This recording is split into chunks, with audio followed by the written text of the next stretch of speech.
Olá, começando mais um Belamar aqui no canal de automobilismo do Portal Terceiro Tempo, edição 120. Quem me conhece já há um bom tempo, desde as 119 edições anteriores, sabe que eu queria muito trazer esse moço aqui.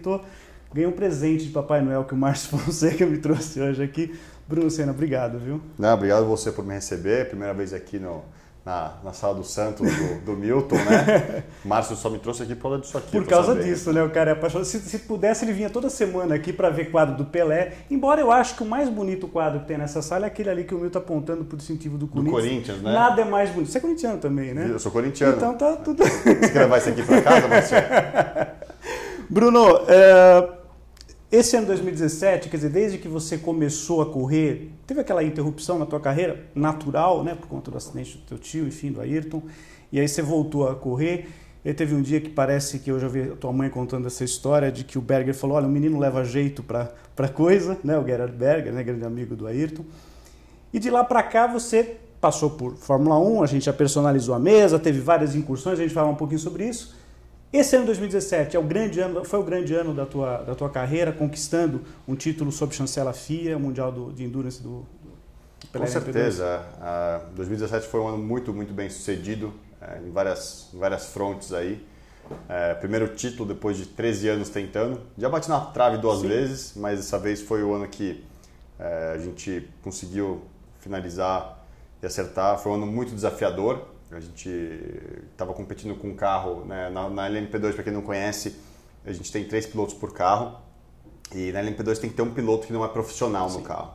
E o problema é que a definição de piloto não profissional é um pouco vaga, né? Então, no carro que a gente disputou o campeonato até o fim, tinha um moleque que chama Thomas Laurent, ele é um francês de 19 anos, mas ele acelera que nem eu. Ele é o mesmo nível de velocidade, é um super piloto.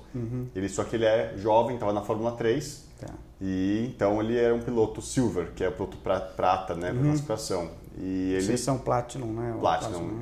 De Platinum. Então a gente estava com o nosso piloto silver, nosso piloto não profissional, era realmente um segundo e meio por volta mais lento, que seria mais ou menos a definição. Mas equilibra nas outras equipes também, eles têm essa disparidade um pouco também, né? Teoricamente, mas o piloto Thomas Laurent, que é o piloto silver desse carro, era um piloto que, vou te falar que umas 3 ou 4 vezes esse ano, ele foi o mais rápido do carro. Caramba. Em cima dos pilotos profissionais do carro dele. E os pilotos profissionais do carro dele eram pilotos tops também, o Nicolas Lapierre. Enfim, ele realmente fez um bom trabalho e não deixou fácil pra gente, mas a gente teve um ano muito bom com o Nicolas Prost. O Nicolas Prost era meu companheiro de equipe, então teve um Prost e um Senna no carro, dividindo um campeonato. A gente formou muito isso, aqui é bem curioso, né? Porque é legal, né? Mas enfim, a disputa foi muito forte, a gente chegou em no final de Le Mans, no meio da temporada, a gente estava parelho com eles em termos de ponto. Depois da corrida de Le Mans, que a gente teve um problema de mecânico, de caixa de câmbio, a gente estava 43 pontos atrás, porque eles venceram a corrida e a gente marcou pouquíssimos pontos. Então, realmente precisou correr atrás do prejuízo. Foi uma dificuldade muito grande e nas últimas 5 corridas a gente ganhou 4 e foi assim que a gente venceu o campeonato no ano. Mas uma briga muito grande, o carro de LMP2 esse ano estava animal de pilotar, tinha 600 cavalos, 900 quilos, era realmente um super carro de corrida com muito downforce, muito carro muito grudado no chão, né? Muito grudado, é que nem um protótipo, que nem um single seater, né? Um monoposto. E, depois de muita briga, a diferença, depois de 72 horas de corrida, né, com Le Mans e as outras coisas 6 horas, foram 72 horas de corrida esse ano. A vantagem a diferença entre vencer o campeonato e perder o campeonato era de 10 segundos. Tá. Então, realmente foi... E o título acabou vindo nas 6 horas, né? Com a vitória nas 6 horas do Bahrein, né? E aí você e o Julien, né? Que ficaram com o título. Porque o Nicolas acabou perdeu a corrida, não teve a mesma pontuação que vocês, né? Pois é, foi uma tristeza, porque o Nicolas, ele teve todas as coisas que a gente venceu, ele estava no carro. Mas na corrida de Nürburgring, ele teve que perder a corrida porque tinha um conflito com a Fórmula E. E aí ele não foi campeão com a gente, mas no espírito foi, sim, com certeza. E para 2018, o que vai rolar com o Bruno Senna? Bom, 2018 continua com a mesma equipe, com a Rebellion, no WEC. O Campeonato Mundial de Endurance que a gente fez esse ano mudou, vai ter 2 vezes Le Mans. Ruim, né? É chato. Bom, não é fácil. Não é fácil, mas pela tradição é legal pra caramba. É muito legal, mas o problema de Le Mans é que a corrida a gente liderou a corrida por 12 horas esse ano. Uhum. Metade da corrida a gente liderou, mas aí o problema de caixa de câmbio tirou a gente da corrida. Pode acontecer. Então, Le Mans é um pouco ingrato nesse sentido. Claro. Acho que Le Mans é aquela coisa que você odeia até você ganhar e você ama ela. Então, por enquanto, eu tô ainda no tipo 500 milhas de Indianápolis, assim, o Alonso esse ano, né? Que tipo foi lá isso. pela primeira vez e de repente tinha a chance até de vencer a corrida, né? Tipo isso. Bruno? Então, pro ano que vem as coisas ficam lá. Mas a diferença é que a equipe, a Rebellion, vai mudar para LMP1. Uhum. Então, a gente vai ter a chance de vencer Le Mans no geral. No geral. Uhum. Que é super especial, né? Vencer Le Mans no geral não é sempre que tem essa oportunidade. Uhum. Ano que vem vai ser um ano muito difícil de entender como é que vai ser, porque são muitos mais carros de LMP1. Porque a Toyota, em tese, é a favorita. A Toyota continua, mas a gente viu que os carros híbridos têm muitos problemas de confiabilidade. Sim. Teoricamente, os carros mais simples, que são os carros não híbridos, têm menos problema, mas isso seria o caso se todos os carros tivessem alguns anos de desenvolvimento. Agora, quando os carros estão vindo no limite de desenvolvimento, lógico, existe uma chance dos carros de quebrar. Então, vai ser, acho que uma outra Le Mans, assim como foi esse ano, cheia de surpresas. Quase tivemos um P2 ganhando esse ano. Na corrida geral, foi 45 minutos no fim da corrida que a Porsche passou. Conseguiu recuperar. Então, espero que seja cheio de surpresas pro nosso lado e a gente consiga fazer, mas vai ser um ano bem longo, vai ser na MP1. Uhum. E o trio é você? Continua você, o Nicolas? Ainda não está definido quem vai ser no meu carro, mas os pilotos da Rebellion para esse ano vão ser eu, o Neil Jani, o André Lotterer, que estavam os dois pilotos que estavam na Porsche na MP1, e aí o Thomas Lohan, que veio da Jota, veio para nossa equipe, o Matias Besch e o Gustavo Menezes. O Gustavo Menezes, ele é brasileiro-americano. Americano, né? E então ele veio para a equipe junto com a gente, ele andou bem ano passado. Desculpa, esse ano. Então acho que vai ser uma equipe forte em termos de pilotos. Como é que vai ser organizado em termos de cada piloto em cada carro, vai ser um pouquinho de surpresa aí. E aí você depende muito o quê? Do chefe da equipe poder organizar, os testes. Vocês fazem pré-temporada? Agora onde? Como é que vai ser isso daí? Bom, o carro deve ficar pronto ali para março. Realmente no limite para os testes, mas assim que o carro ficar pronto, a gente vai ter bastante teste para fazer para desenvolver o carro todo. O carro vai ser bem parecido com o LMP2, o chassi do carro vai ser do LMP2, o motor vai ser do LMP2 e a caixa de câmbio é um Oreca, que a gente correu esse ano, com o motor da LMP2, só que uma modificação e a caixa de câmbio modificada. E toda a parte de aerodinâmica, suspensão, pneus e eletrônica é diferente. Entendi. Então, as simulações estão muito, muito promissoras, de tempo de volta, etc. Mas a gente só vai saber quando o carro sair da linha de montagem e para a pista. Para a pista, porque por mais que os simuladores sejam super perfeitos hoje, nada como botar a borracha no asfalto para sentir como é que funciona mesmo, né? Foi interessante, porque a simulação para Le Mans da LMP2 do ano passado para esse ano mostrou que o tempo de volta ia ser 3,27 e a gente classificou a 3,25. Então a simulação estava 2 segundos mais lenta do que o carro de verdade foi. Então as simulações estão mostrando o carro fazendo agora 3,16 na configuração atual de simulação, o que é 2 segundos mais, 1,5 segundo mais lento do que foi a volta da Toyota esse ano. Perfeito. E que já é um tempo de volta muito rápido, né? Claro. Então eu imagino que se as coisas forem bem, a gente consegue fazer de 3,16, é um tempo muito competitivo. Pneus não tem modificação para essa? O pneu vai ser o da Michelin, não vai ser o Dunlop mais, mas a Michelin oferece uma oportunidade de você usar pneu traseiro na frente, que é o que os carros híbridos usam, porque eles têm tração nas 4 rodas, mas nosso carro vai ser tração traseira, então eu imagino que eles vão usar uma configuração diferente de pneus do que os carros híbridos. Bom, voltar um pouquinho, você participou de 2 temporadas da Fórmula E, e é uma categoria que vem crescendo, 3 edições, a gente teve 2 brasileiros vencendo, né? O Nelsinho na primeira temporada e agora nessa o Lucas de Graça, que também já tinha batido na trave, como você já bateu na GP2, etc. Ano passado também. E ano passado também, enfim. Sair de um carro, você agora não está na Fórmula E, sair de um carro, por exemplo, como do Endurance, né? Que é um carro fantástico e tal, e de repente pegar um carro tão lento quanto da Fórmula E, é meio frustrante para o piloto? Você sentia essa dificuldade quando você estava fazendo as duas? Olha, com certeza, pular de um carro para o outro não é fácil. O carro de Fórmula E é muito específico em termos de pilotagem, de feeling, do feedback que o carro te dá. E a coisa mais difícil do carro de Fórmula E é a freada. Você nunca sabe o que vai acontecer quando você precisa de um pedal de freio no carro de Fórmula E, porque tem a regeneração de energia, ele não tem controle de temperatura dos freios, enfim, é um monte de condições que É totalmente diferente com a maneira de pilotagem de um monoposto, vai pegando um monoposto normal, né? O carro de Fórmula E ele tem o centro de gravidade baixo, porque ele é um carro, né, um monoposto, então as coisas são, a carenagem é bem para o centro, ele é um carro monoposto. E a bateria é muito pesada, ela fica numa posição também que... Fica no central, mas o problema do carro de Fórmula E é justamente que ele não é um carro muito previsível, né, com os pneus, com as pistas que a gente anda, etc. Então, se você está andando só de Fórmula E, geralmente ajuda um pouco a você estar no on top of the car, né? Tá dominando o carro. Mas, às vezes, quando você está mudando de um carro para o outro, não é tão fácil.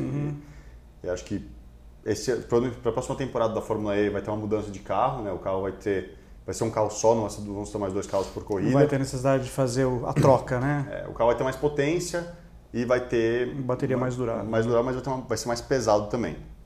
Então, não vai ser tão fácil ver o Fórmula E ainda nos próximos 2 anos ganhando performance. Mas acho que se tudo der certo, uns 5, 6 anos tiver um carro de Fórmula E que vai ser um carro de grande prazer, vamos dizer, de pilotar. Eu tenho uma dúvida, até escrevi uma coluna recentemente sobre isso, Bruno, que é o seguinte...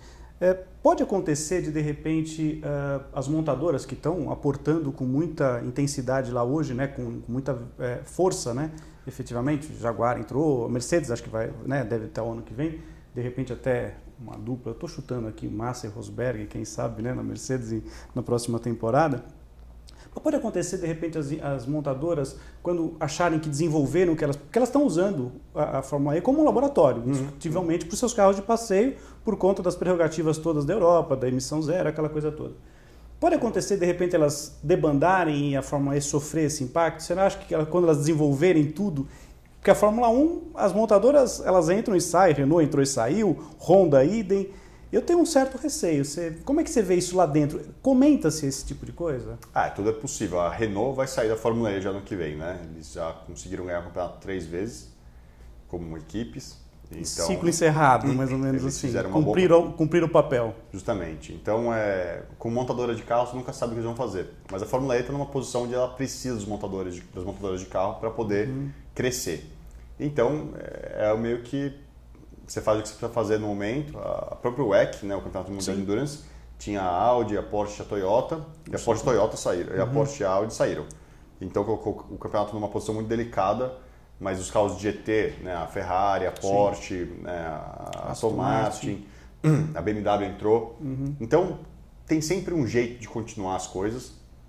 E acho que a Fórmula E vai ter que aprender a lidar com essas coisas no futuro. Mas no momento, a Fórmula E está recebendo as montadoras, acho que tem uma força grande e a gente tem que ver como é que vai para o futuro. Você já vê a Fórmula E como uma coisa que ficou para trás na tua vida ou é uma possibilidade que ainda existe de voltar se de repente você tiver uma chance de uma equipe forte? Porque você não teve efetivamente na Fórmula E uma estrutura que talvez você pudesse desenvolver melhor, né, Bruno? A Fórmula E, especialmente nesse momento, está muito difícil de conseguir a equipe necessária. Obviamente, se eu não tivesse com a McLaren montadora, eu teria já procurado outras oportunidades da Fórmula E com outras montadoras, mas o meu papel na McLaren montadora de carro é muito bom, eu tenho uma posição boa lá, a gente tem uma boa parceria, a gente fez um carro McLaren Senna agora. Vocês vão ver imagens aí dessa coisa feia, né, desse carro. Você ajudou, né, no desenvolvimento desse projeto? Ainda está no processo de desenvolvimento e tudo mais, então tem muita coisa que está rolando fora da Fórmula E que ainda me mantém ali, mas a Fórmula E é uma possibilidade para o futuro.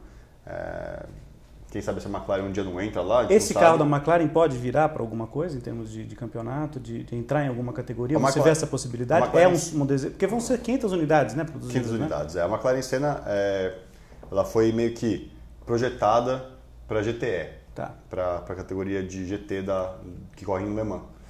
Então, a McLaren tem que era a tua categoria no Aston Martin. Isso, exatamente. Então, a McLaren gostaria de voltar para Le Mans. Acho que existe um desejo de voltar para Le Mans, mas eles estão fazendo estudos para ver se vale a pena. E aí você seria um candidato. Se Deus quiser. Legal. Tem alguns carrinhos decorando a mesa, os de Fórmula 1 que você passou, né? A Hispânia, até estava mostrando para o Bruno agora há pouco. Esse aqui é Fórmula 1B. Fórmula 3, não é nem Fórmula 2. Eu estava mostrando para o Bruno até na época do lançamento, né? Quando você estava lá no Bahrein, né? Com a tua irmã, você estava na videoconferência, tive a oportunidade de fazer lá a cobertura e a tua mãe estava lá muito emocionada na ocasião, depois você teve na Lotus. A Lotus você competiu do meio da temporada para frente, né? Estreou muito bem, né? Você teve lá com o 7º lugar no grid lá em Spa. E depois você teve a tua presença na Williams, que tem até todo um envolvimento até com a família Senna, porque foi o primeiro carro que o teu tio testou, que o Ayrton testou, enfim. E atrás aqui eu deixei propositalmente um carro da McLaren, né, do Ayrton, que você guiou em Goodwood, né? Guiei em Goodwood, no festival. Animal. Que é a McLaren, a do primeiro título, né, do Ayrton. 88, né? Exatamente. Esse carro foi incrível de pilotar. Você guiou ele uma vez lá no festival? Uma vez, duas vezes. Uma vez em 2005... E uma vez faz 2 ou 3 anos agora. E é um carro da McLaren mesmo, né? Da McLaren. O primeiro carro foi da Honda e esse carro que eu dotei da última vez era da McLaren. Que está lá no museu. Esse carro tem 1.200 cavalos na configuração que eles fazem as demonstrações. E é realmente uma aceleração agressiva, muito agressiva. E a forma de pilotagem dele em relação aos carros mais modernos que você guiou da Fórmula 1 é muito diferente? É muito diferente. Frenagem, enfim. Onde você senta no carro é mais para frente. Ele é um carro muito diferente em dinâmica. E ele tinha motor turbo, que tinha uma resposta terrível, né? O motor não tinha potência, de repente estourava de uma vez só, de uma vez. Então era realmente uma arte pilotar esses carros aí para os pilotos que faziam, e o Ayrton, né, dominou essa época do carro turbo. E tem uma coisa interessante a gente observar, né, aproveitando falando disso na questão de segurança, né, porque você vê nesse carro que o Senna guiava em 88, enfim, até o acidente, na verdade, de Imola, os carros tinham, o piloto aparecia o ombro aqui, né, e depois vocês ficaram muito fechados, a proteção até que aconteceu em função. O ano que vem, a Fórmula 1 e a Fórmula 2 vão ter o halo, que é a proteção Ela não resolve 100% os problemas. A mola que atingiu Massa talvez passasse por ali, a própria barra que atingiu o Ayrton talvez pudesse não ter sido evitada com um dispositivo como esse. E mais recentemente, até o Justin Wilson na Fórmula Indy, quer dizer que a roda caiu meio que a 90 graus, talvez não. Mas é melhor que nada, é isso? É melhor que nada. E o problema de mudar muito o monoposto é porque, por exemplo, os protótipos, eles têm já o cockpit fechado. Né? Cria-se outros problemas. Quando você capota com um carro desse, é difícil de abrir. O monoposto não tem tanta carenagem, etc., para fazer uma coisa fechada. Então, teve muitos estudos de quais eram as melhores soluções, e acho que no interim, enquanto eles não fecham o cockpit do monoposto, eles vão usar esse halo. Os objetos mais perigosos, que são rodas, né, que geralmente são coisas que voam, se você olhar a incidência de pneus saindo do carro é a maior que tem. Outras peças não são tão normais de voar. Então eles estão indo provavelmente para o lado de probabilidade ao invés de 100% de cobertura. Claro. E, enfim, quem testou o Halo vê que não interfere tanto. Você coloca um vidro na visão frente, já é ruim do carro, do monoposto, você fica afundado ali dentro. Piora um pouquinho só mais, né? Olha, você acostuma.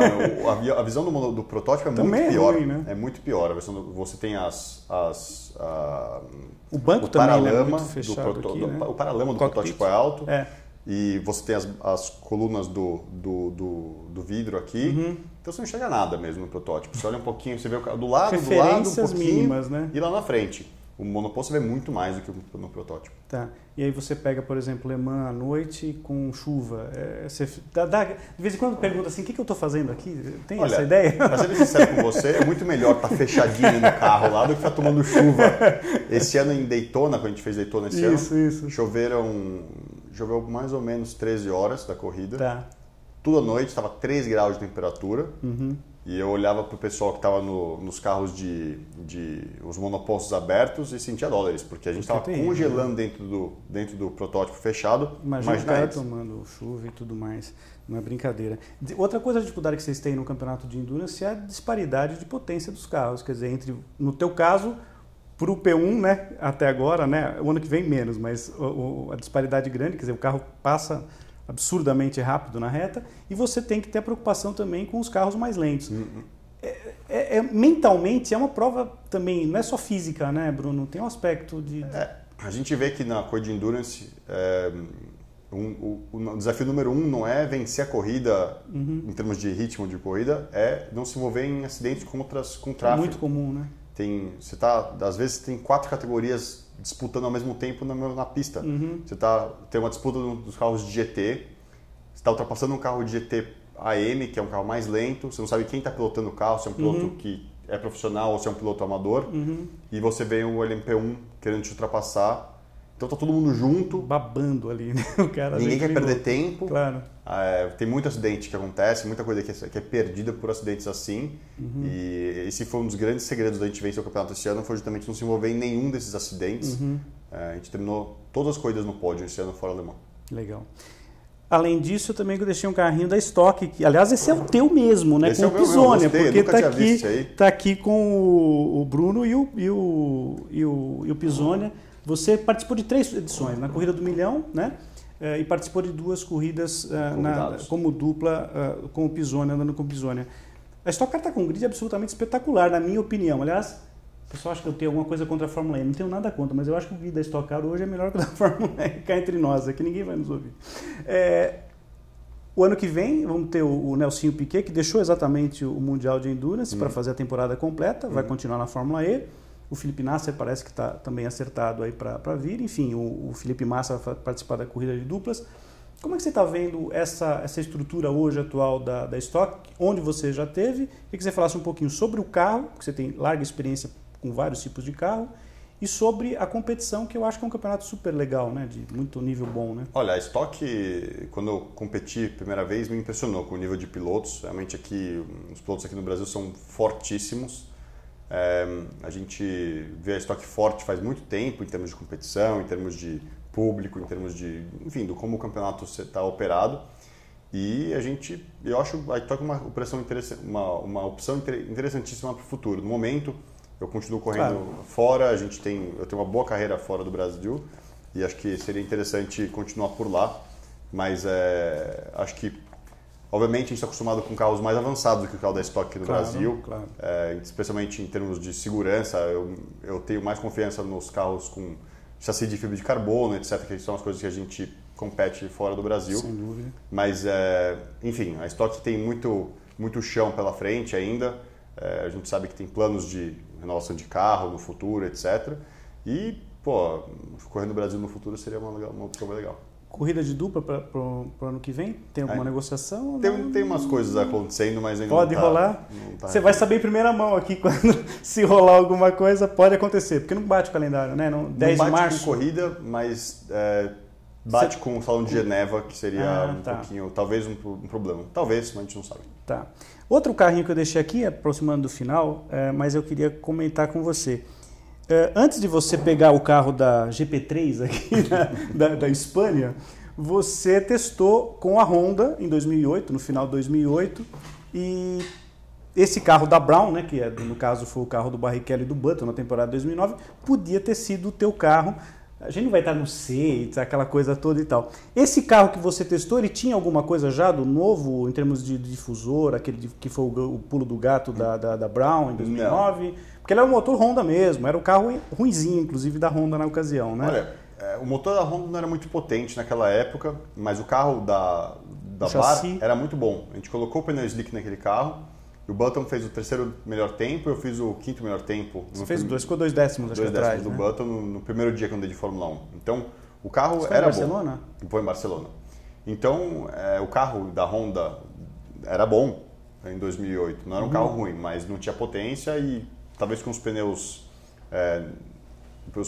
grooved, né, os pneus sulcados, ele não fosse tão eficiente. Porque foi exatamente no ano seguinte que mudou, né, para o pneu... Foi exatamente no ano seguinte. Então eu testei com um carro com pneu slick já, eles arrancaram todas as partes aerodinâmicas que não eram permitidas. Você vê que o carro da Brown não tem muita coisa, é um carro bem simples comparado com os carros de hoje em dia. É limpo, né? Um carro sem aquele monte de parafernália, de penduricalho, né? Em 2008 os carros tinham um monte de coisa. Então, para testar o carro no final de 2008, a gente tirou tudo.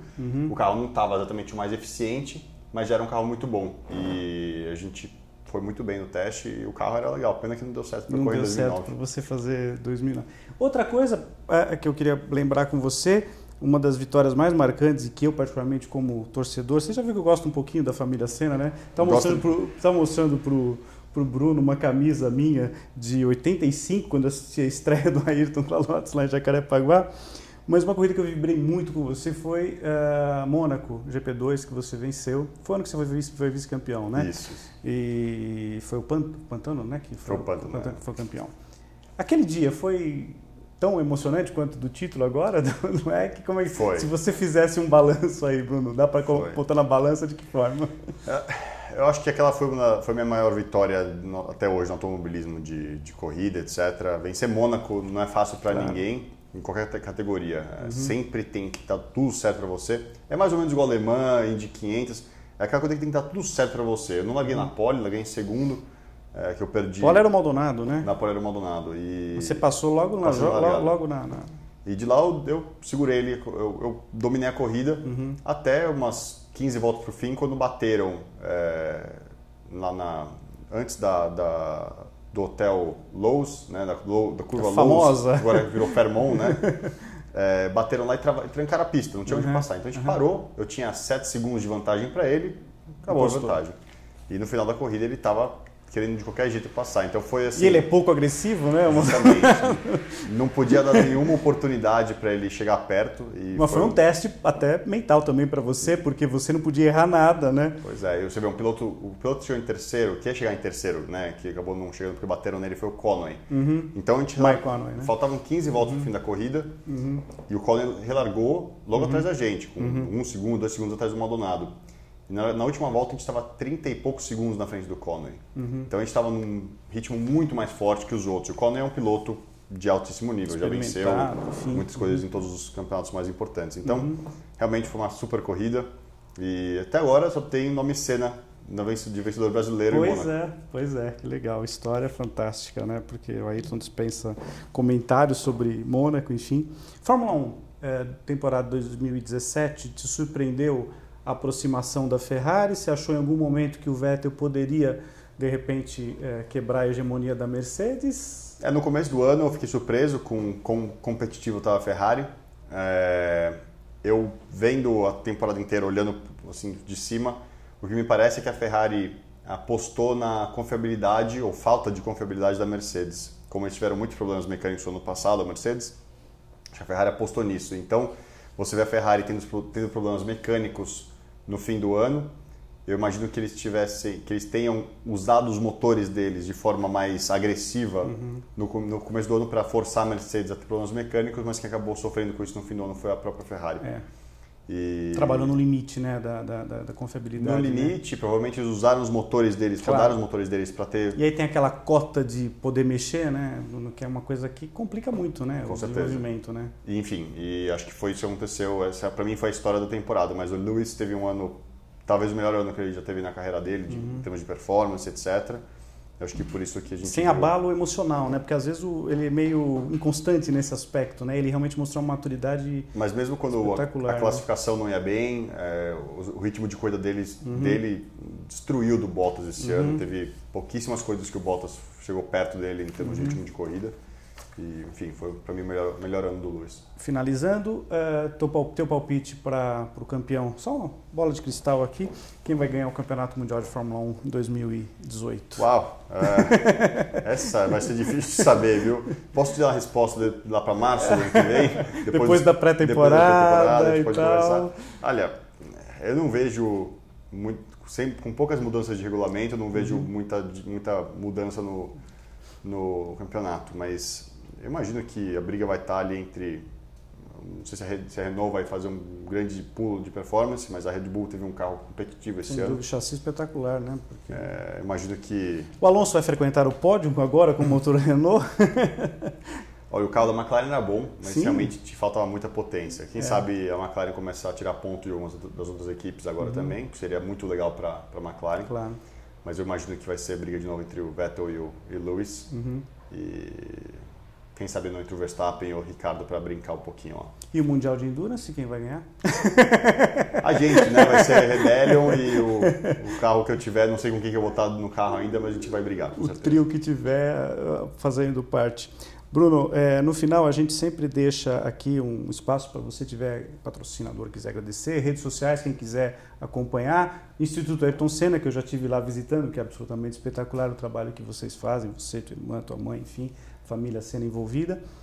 Vai passar embaixo o endereço direitinho para você acompanhar o site. Você quer deixar um recado final, então? Pessoal, primeiro, obviamente queria convidar todo mundo para passar no site do Instituto, para ver o trabalho grandíssimo que o Instituto faz. O carro McLaren Senna é um super orgulho para a gente, mas o grande benefício dela vai vir para o Instituto e para os projetos de educação que a gente tem pelo Brasil afora. Então, queria convidar todo mundo para dar uma olhada nas coisas que o Instituto faz e, se Deus quiser, vai mudar muito o nosso país no futuro. E para quem quiser seguir, no Instagram é BCena Oficial, no Twitter é BCena. E aí todo mundo segue para ver o que está acontecendo no futuro, que vai vir muita novidade aí. Valeu. Legal. Bruno, muito obrigado pela tua presença hoje aqui no Bela Máquina, foi um prazer te receber. Não é sempre que o nosso convidado aqui tem página na sessão que levou, que é o xodó do Milton Neves, né? Então a dica final que eu dou depois desse papo muito legal que eu tive com o Bruno Senna, novamente agradecendo o Márcio Fonseca que proporcionou esse super encontro aqui, é para você dar uma olhada na página do Bruno Senna, tem toda a história dele, atualizadíssima, inclusive já está o título lá do EC, bonitinho. Vou colocar vocês para cuidar da minha página da internet. Legal, pode deixar. E também as fotos, né? Tem muitas, inclusive, que eu tive a oportunidade de fazer do Bruno aqui no Mundial de Endurance, nas 6 horas de São Paulo, né? Que você estava correndo com a Aston Martin, com a Stock, enfim, é isso aí. Pessoal, encerramos o Bela Máquina em 2017. No ano que vem a gente está de volta. Um ótimo Natal a todos, a você, Bruno, a família. Um ótimo 2018, tomara que com mais um título no EC. E no ano que vem a gente está de volta, pessoal. Um grande abraço. Tchau, tchau.